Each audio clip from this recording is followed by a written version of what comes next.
नमस्कार दोस्तों, मैं रणवीर सिंह स्वागत करता हूँ फिर से आप सभी का आपके अपने परिवार रेम्बा क्लासेज में। तो दोस्तों हम लोग चर्चा करेंगे एसएससी जीडी का आप लगातार देख रहे हैं, पेपर चल रहा है, तो उसके क्या क्या क्वेश्चंस बने हैं उसके संदर्भ में हम लोग चर्चा करेंगे। क्या ट्रेंड है उसको हम लोग देखेंगे, जिससे आप आगे एग्जाम जो भी देने वाले हैं आपके लिए सहूलियत हो सके, क्योंकि जो एग्जाम में क्वेश्चन बनेगा उसके इर्द गिर्द से ही क्वेश्चन फिर उठाए जाते हैं, है ना।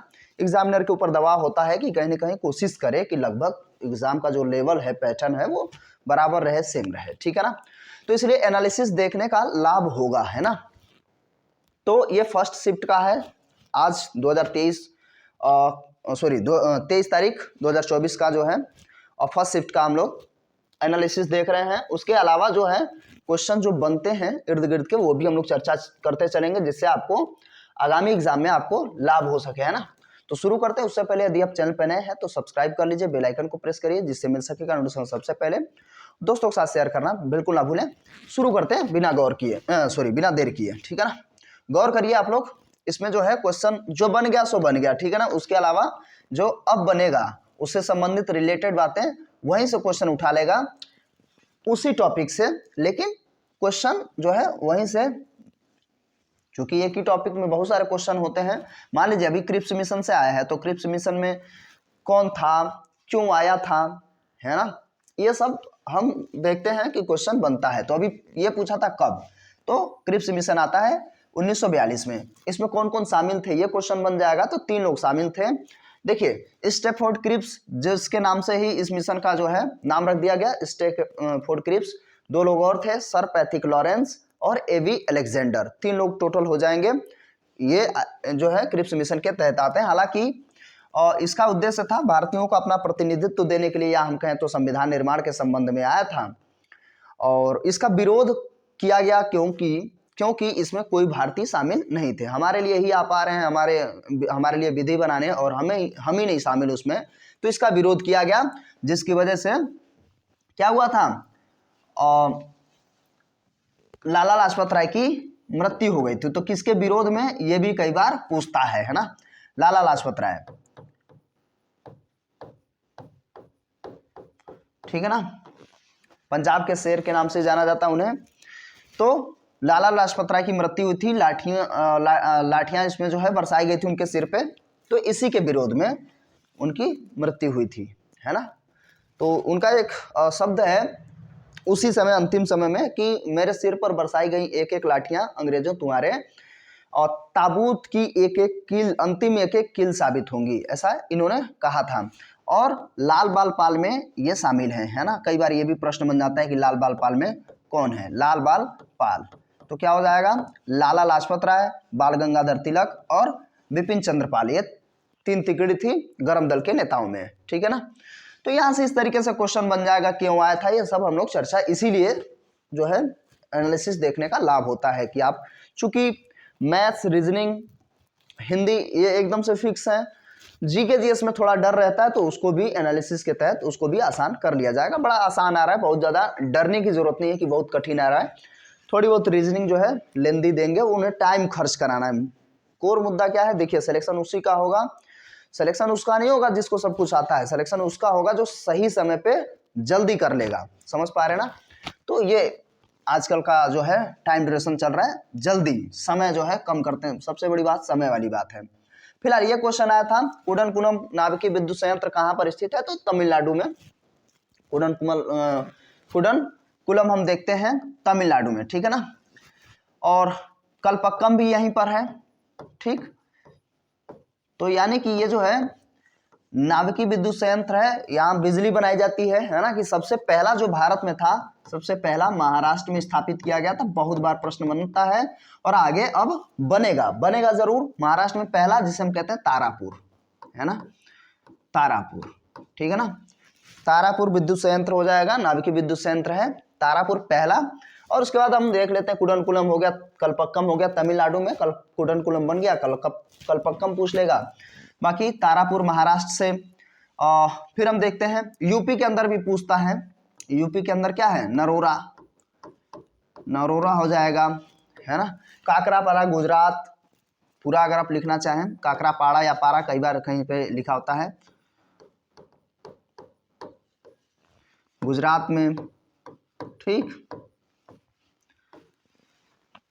रावत भाटा राजस्थान। तो ये ताप विद्युत नाभिकीय विद्युत संयंत्र से पूछ लेता है। हालांकि एक और क्वेश्चन जो आपसे बन जाएगा, तो जो रिएक्टर है ना, नाभिकीय रिएक्टर जो है अप्सरा, भारत की पहली, तो वो कहाँ है अवस्थित? ये भी महाराष्ट्र में ही अवस्थित है। तो ये दोनों क्वेश्चन बन जाएगा, ठीक है ना। बहुत ज्यादा टफ कुछ क्वेश्चन पूछ नहीं रहा है ना। आज पॉलिटी से थोड़ा ज्यादा उठाया है और आगे भी यही ट्रेंड धीरे धीरे चलता जाएगा। कुछ कुछ तब्दीलियां होती जाती हैं समय के साथ, उसको हमें देखना चाहिए। फिर देखिए शास्त्रीय नृत्य, नर्तक, वाद्य यंत्र से क्वेश्चन बन ही रहा है, हर रोज बन रहा है, ठीक है। तो यहां से पूछ लिया कथकली और मोहिनीअट्टम किस राज्य का नृत्य है? तो ये क्या है भैया? ये शास्त्रीय नृत्य है, केरला का, है ना। केरला का शास्त्रीय नृत्य है। दो शास्त्रीय नृत्य एक ही राज्य में यहीं पर है। इसके अलावा हम अगर देखेंगे तो क्या हो जाएगा, तमिलनाडु में हम देखेंगे भरतनाट्यम, है ना। भरतनाट्यम आठों जो है शास्त्रीय नृत्य, आप देख लीजिए भरतनाट्यम। आंध्र प्रदेश में क्या हो जाएगा? आंध्र प्रदेश में हो जाएगा कुचिपुड़ी। इसका मैं सब कुछ जो है बाय ट्रिक याद कराया था, ठीक है ना। फिर उसके बाद क्या हो जाएगा? मणिपुरी, इसमें तो कुछ करना ही नहीं है। मणिपुरी, ओडिसी, ठीक है, ये तो ऐसे ही जान रहे हैं, कुछ करना ही नहीं है। और सत्रिया, ठीक। तो ये हो जाएगा। तो 1 2 3 4 5 6 7, कौन सा छूट गया भाई? यूपी का छूट ही गया ना। यूपी का कथकली, सॉरी कथकली केरला का है कथक, है ना, कथक, ठीक। उत्तर प्रदेश का शास्त्रीय नृत्य। तो ये टोटल शास्त्रीय नृत्यों से क्वेश्चन बनता है और लोक नृत्यों से भी बनता है। तो फिलहाल ये शास्त्रीय नृत्य पूछा था, तो यहाँ पे हम लोगों ने कवर कर लिया, ठीक है। भाषा से भी पूछ लेता है शास्त्रीय भाषाओं में, तो हम देखते हैं 6 में से कई बार पूछता है कि सबसे पहली, तो पहली जो भाषा थी शास्त्रीय तमिल, याद रखेंगे। डंडा यात्रा, वो क्यों कब कैसे दिया जाता है वो भी कभी हम लोग डिटेल्स में चर्चा करेंगे, है ना। फिलहाल अब देखिए ये जो है महोत्सव से पूछ लिया, डंडा यात्रा महोत्सव, ये बहुत बार पिछली बार भी पूछा था और दिल्ली वाले में भी पूछा था, इसमें भी आया। तो ये क्वेश्चन बन ही रहा है। देखिए नृत्य से आ गया, महोत्सव से आ गया, ये आर्ट एंड कल्चर तैयार कर लीजिए, कुछ पॉलिटी का कुछ फिक्स क्वेश्चन तैयार कर लीजिए, बाकी क्लियर है ना। कुछ डीपीएसपी देख लीजिए, पूरा मौलिक अधिकार कंप्लीट कर लीजिए, बस वहीं से आएगा। राष्ट्रपति से कवर कर लीजिए। तो कुछ चीजें हैं। डंडा यात्रा उड़ीसा में। जन औषधि एक्सप्रेस कब चली थी? तो ये करंट अफेयर से आया भाई, मार्च 2023 में। ये भी ध्यान रखेंगे, डेट करंट अफेयर में डेट पूछ रहा है, ये ध्यान रखना है। संवैधानिक उपचारों का अधिकार अनुच्छेद 32 हम लोग जानते हैं। इसके तहत क्या करती है सुप्रीम कोर्ट? क्या करती है? रिट जारी करती है ना, रिट जारी करती है, ठीक है ना। अलग अलग रिट जारी करेगी, जैसे हम डिटेल्स में कभी पढ़ेंगे। अभी जो है आप ये समझिए कि हाई कोर्ट जो है वो कब किसके तहत रिट जारी करती है? तो 226 के तहत हाई कोर्ट रिट जारी करती है। ये क्वेश्चन पूछ लिया तो ये पूछ लेगा। नहीं, अभी ये भी नहीं पूछा कि सुप्रीम कोर्ट किसके तहत रिट जारी करती है, तो 32 ये भी क्वेश्चन पूछ लेगा, हाई कोर्ट का भी पूछेगा। और संवैधानिक उपचारों का अधिकार तो है ना। हम जब मौलिक अधिकार पढ़ते हैं 12 से 35 तक, तो उसी के तहत पूरा जो है संवैधानिक उपचारों का अधिकार आता है, ठीक है ना। 32 से आगे कंटिन्यू 35 तक पूरा। तो और क्या क्वेश्चन पूछ लेगा इससे कि संवैधानिक उपचारों के अधिकार को जो संविधान की आत्मा किसने कहा था, यह भी क्वेश्चन पूछेगा। तो अंबेडकर साहब ने संविधान की आत्मा किसको बताया था? इसी को, संवैधानिक उपचारों के अधिकार को ही उन्होंने संविधान की आत्मा बताया था, ये इनके अनुसार। वास्तव में संविधान की आत्मा क्या है? तो वास्तव में संविधान की आत्मा है प्रस्तावना, ठीक है ना। प्रस्तावना संविधान की आत्मा है। और प्रस्तावना को शामिल किसने किया था? तो नेहरू जी ने, है ना। जब अधिवेशन होता है, जब पहली बार संविधान सभा की बैठक होती है 6 तारीख को, उसके बाद फिर 11 को, और उसके 2 दिन बाद 13 को, है ना, 13 दिसंबर 1946 को प्रस्तावना, ठीक है ना। तो 9 दिसंबर 1946 अब अब चर्चा कर ही लेते हैं। सच्चिदानंद सिन्हा इसके अस्थायी क्या बनाए गए थे? सच्चिदानंद सिन्हा अस्थायी सदस्य बनाए गए थे। फिर 2 दिन के उपरांत स्थायी सदस्य कौन बना दिए गए थे? डॉक्टर साहब, है ना, राजेंद्र प्रसाद। उसके 2 दिन के उपरांत हम देखते हैं प्रस्तावना को जवाहरलाल नेहरू जी ने शामिल किया। ठीक है, और संविधान सभा की बैठक जो है इसीलिए हो रही थी कि संविधान बनाना है। तो ये ध्यान रखेंगे, यहाँ से इस तरीके से क्वेश्चन बनेगा, बहुत ज़्यादा रॉकेट साइंस का नहीं है, बस अपने आप पे विश्वास रखिए और बस ध्यान से अध्ययन करिए, एनालिसिस को देखिए और उसके अकॉर्डिंग आप थोड़ा सा रिवाइज कर लीजिए, आसान हो जाएगा आपके लिए। देखिए धार्मिक, देखिए एक और आ गया, देखिए मैं कह रहा था ना कि कुछ ऐसे क्वेश्चन हैं, 2 आ गया उससे मौलिक अधिकार से ही। मौलिक अधिकार कहाँ से लिया हमने? तो मौलिक अधिकार हमने लिया है अमेरिका से और मौलिक कर्तव्य रसिया से। ठीक है ना। तो धार्मिक स्वतंत्रता का अधिकार किस अनुच्छेद के मध्य है? तो धार्मिक स्वतंत्रता का अधिकार 25 से 28। हम देखते हैं 12 और 13, तो परिभाषा और उनको खत्म करने वाली निधियों को हटा दिया जाता है 12 और 13। उसके बाद 14 से 18 तक क्या होता है? समता, है ना, समानता। ठीक है ना, कानून के समक्ष सब लोग बराबर हैं। 16 में लोक नियोजन में सबको समानता दी जाएगी। 15 में क्या है? अब पूरा डिटेल्स चलिए बता दे रहा हूँ। 15 में क्या है? लिंग, जाति, धर्म आदि के आधार पर भेदभाव नहीं कर सकते। इस तरीके से 17 में स्पर्शता अंत, 18 में उपाधियों का अंत, है ना, ये सब चलता है। ठीक, तो उसके बाद 19 से 21 तक स्वतंत्रता है ना, बोलने की स्वतंत्रता, ठीक है ना, वाक आदि की स्वतंत्रता। 20 में जो है फिर हम क्या कर लेंगे, आप अपने लिए एडवोकेट वगैरह कर सकते हैं, तो ये सब है। फिर 20 में, फिर 21 में, 20 के बाद 21 में जीवन जीने की स्वतंत्रता या निजता का अधिकार, 21A में शिक्षा। ठीक है, इस तरीके से क्वेश्चन बनता है, बहुत ज़्यादा रॉकेट साइंस नहीं आएगा। 22 से 23 के बीच में, अरे ठीक, इस तरीके से चलता जा रहा है। ठीक, तो क्वेश्चन यहां से पूछा था। 25 में क्या है? पूरा डिटेल्स नहीं पढ़ रहे हैं पर समझ लीजिए, जितना जितना क्वेश्चन एक बार आप रिवाइज कर लीजिए। ठीक है ना। 25 में क्या है? आप अबाध रूप से किसी भी धर्म को आप मान सकते हैं।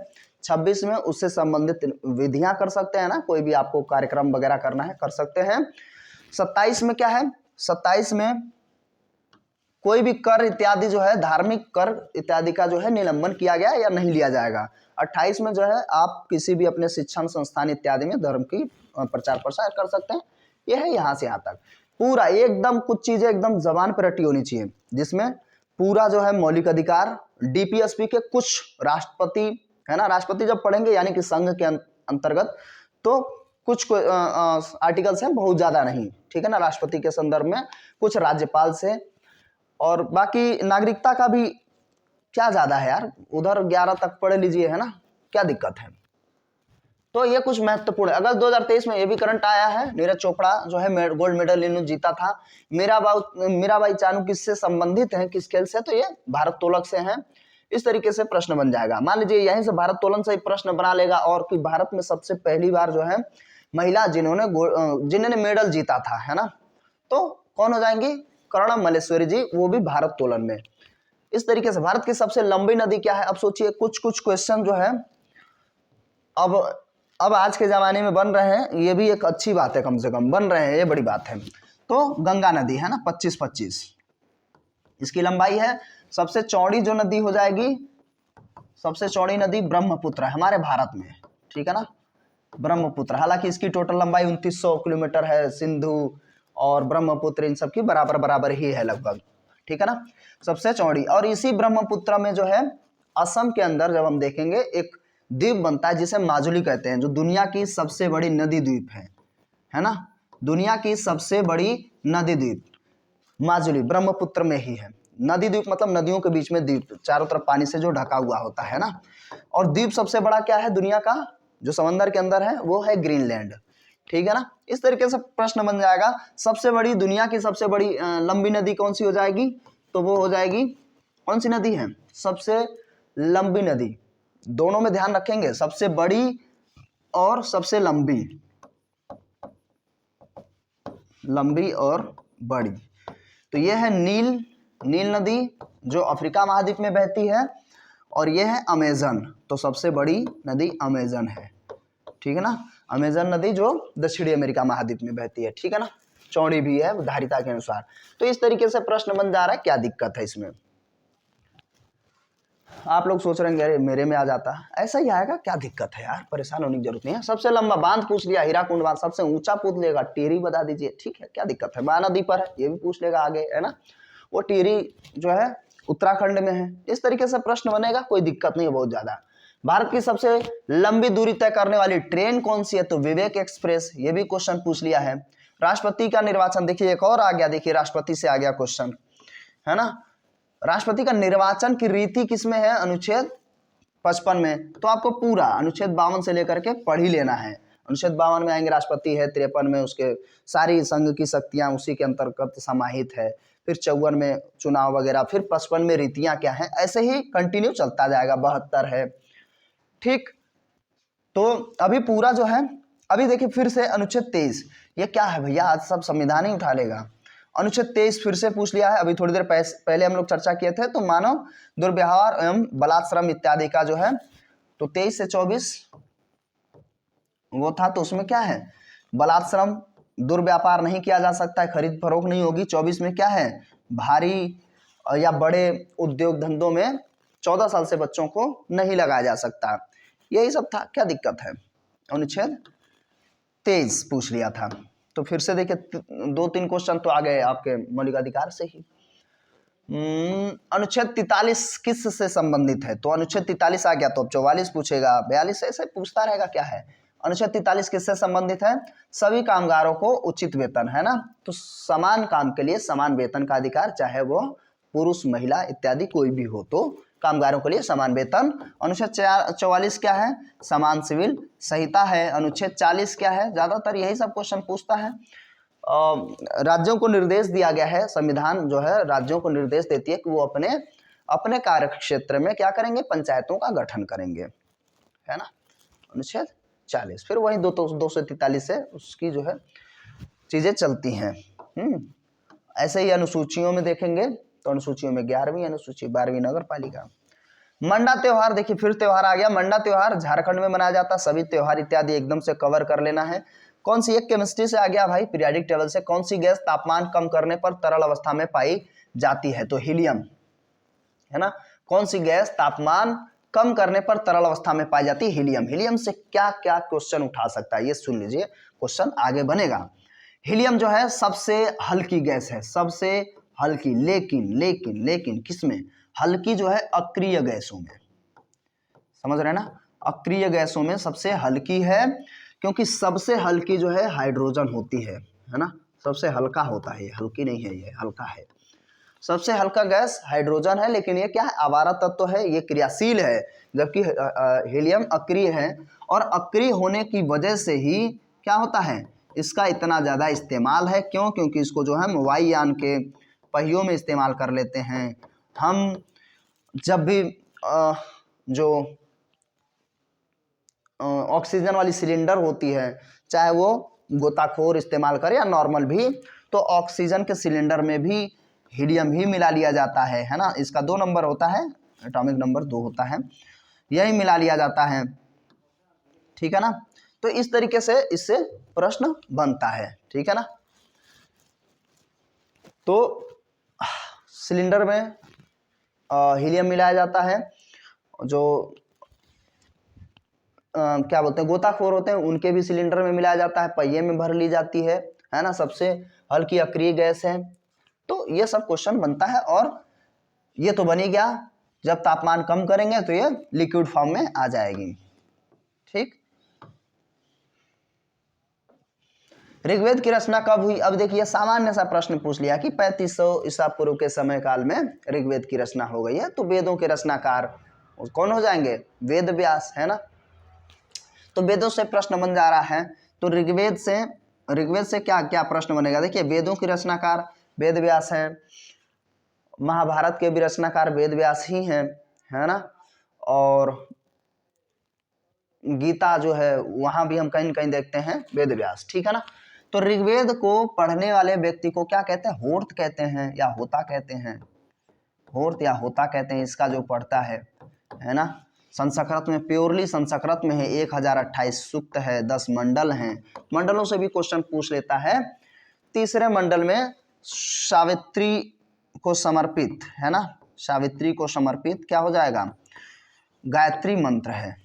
कौन सा मंत्र है, गायत्री मंत्र, ठीक है ना, गायत्री मंत्र है। उतना ही पढ़िए जितना अभी आपको जरूरत है, वैसे बहुत सारे डिटेल्स इसमें, सिर्फ अभी वेद ही पढ़ेंगे, ऋग्वेद को ही पढ़ेंगे, काफी टाइम लगेगा है ना। वेद में ऋग्वेद है, फिर यजुर्वेद है ना, सामवेद। हालांकि ये पढ़ लीजिए, जो इसको अध्ययन करता है, पढ़ता है, वो होता कहते हैं। फिर ऋग्वेद के बाद क्या हो जाएगा, सामवेद है ना। हालांकि यहाँ होता है ऋग्वेद के बाद यजुर्वेद, अथर्ववेद, ठीक है ना, ये संहिता हो जाती है, ठीक है ना। तो इसको उद्गाता, इसको पढ़ेगा उसे हम उद्गाता कहेंगे, ठीक, उद्गाता कहते हैं। इसको अधर्व्यू होता है, ठीक है ना, इसको पढ़ने वाले को अधर्व्यू कहते हैं। इसमें जादू टोना इत्यादि की चर्चा होती है, मेडिकल से संबंधित सभी बातें अथर्ववेद में। ये पूरी तरीके से जो है संस्कृत में था, मंत्रोच्चार इत्यादि है।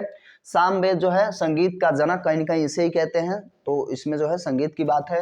यजुर्वेद में जो भी पूजा पद्धतियां इत्यादि हैं वो सब शामिल हैं, तो इन दोनों से मिला करके यजुर्वेद बनता है, ठीक। ऐसे ही अथर्ववेद की भी हम लोगों ने चर्चा कर ली थी, ऋषि अथर्वा ने इसकी रचना की है। अथर्ववेद से एक और क्वेश्चन बन जाता है कि जो मुंडक उपनिषद लिया गया है, जिसमें सत्यमेव जयते लिखा है, तो वो कहाँ से लिया गया है, अथर्ववेद से लिया गया है, मुंडको उपनिषद से, ठीक है ना, सत्यमेव जयते है, तो उससे है। यहाँ पे सावित्री को समर्पित जो गायत्री मंत्र है वो तीसरे मंडल में है। 9वें मंडल में सोम को समर्पित है ना, सोम को समर्पित जो है 9वां मंडल है। तो ये क्वेश्चन कुछ बनते हैं, बहुत ज़्यादा इसमें हमें नहीं पढ़ना है अभी के लिए। तो इस तरीके से कुछ क्वेश्चन बनते हैं। फिलहाल हमारा ये हो गया खत्म, है ना। तो इसको जो है सॉल्व करने के साथ साथ, मतलब क्या क्या क्वेश्चन आया है, उसके अलावा भी कुछ कुछ चीज़ें हम लोग जानते हुए चल रहे हैं, और ट्रेंड को हम लोग देखते हुए आगे अध्ययन करते रहेंगे, ठीक है ना। क्या क्या ट्रेंड बन रहा है उस हिसाब से आप इसको देखिए, पढ़िए, और एग्जाम में निश्चिंत होके जाइए, आराम से आपका सिलेक्शन होगा। बहुत कुछ कठिन नहीं है, बहुत आसान जो है क्वेश्चन बन रहा है। बिल्कुल पैनिक नहीं होना कि अरे बहुत कठिन है या कुछ ऐसा, वास्तव में बहुत सिंपल आ रहा है, कुछ ज़्यादा कठिन नहीं है। बस थोड़ा थोड़ा सा आप जो है फिर से रिवाइज कर लीजिए, पढ़ लीजिए क्या क्या क्वेश्चन बन रहा है। कुछ फिक्स टॉपिक है जिसमें आर्ट एंड कल्चर पूरा देख लीजिए, है ना, और कॉन्स्टिट्यूशन से क्वेश्चन कवर कर लीजिए। कुछ महत्वपूर्ण जो टॉपिक्स हैं, जो मैं अभी थोड़ी देर पहले भी बता रहा था, और कुछ कुछ इतिहास वगैरह से इक्का दुक्का आ जा रहे हैं, तो उसके लिए जो है अगर आप पहले से पढ़ें तो अच्छा है, अगर टाइम मिले तो रिवाइज कर लीजिए। लेकिन सबसे ज़्यादा आपको यही आर्ट एंड कल्चर वाले हिस्से को कवर करना है ना, और पॉलिटी को देख लेना है, ठीक। तो इस वीडियो में इतना ही। कैसा लगा वीडियो कमेंट करके जरूर बताइएगा, और अभी भी आप चैनल को सब्सक्राइब नहीं किए तो कर लीजिए, बेल आइकन को प्रेस करिए, जिससे मिल सकेगा नोटिफिकेशन सबसे पहले। ये वीडियो कैसा लगा कमेंट करके जरूर बताइए। मिलते हैं वीडियो में, तब तक के लिए नमस्कार, जय हिंद, जय भारत।